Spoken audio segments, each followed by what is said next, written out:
இந்த மாணவர்கள் சமுதாயத்தை படிக்க வேண்டும் என்பதற்காக இந்த அரசு எப்படியெல்லாம் பொறுப்பேற்கிறது என்பதை நீங்கள் எண்ணிப்பார்கள்.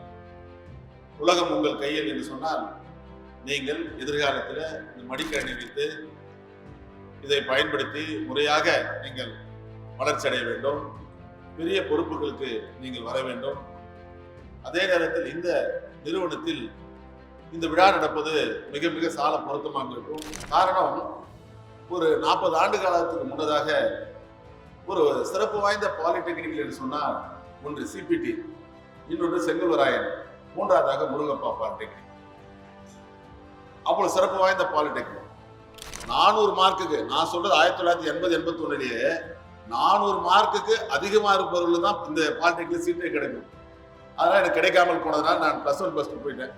இந்தியாவிலேயே தொழில் புரட்சி ஏற்படுத்தியவர்கள் முருகப்பா செட்டியார் குழுமம் என்று சொன்னால் அது மிகையாக.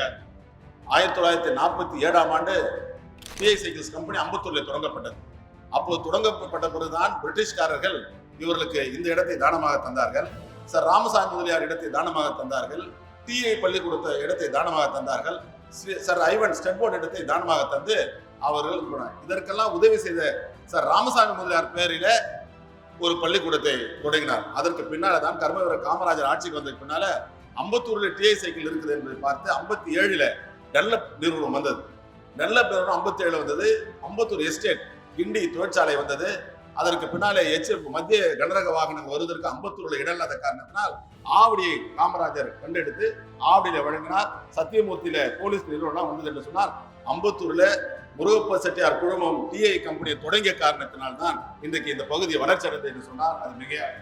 அப்படிப்பட்ட ஒரு சிறப்புமிக்க இந்த பாலிடெக்னிக்கில் இந்த அன்றைக்கே தொழில் புரட்சி ஏற்படுத்திய முருகப்பா செட்டியார் அவருடைய நிறுவனத்தில் அவர் குழும நடத்துகிற இந்த பாலிடெக்னிக்கில் இந்த விழா நடப்பதை நான் பெருமை கூறுகிறேன்.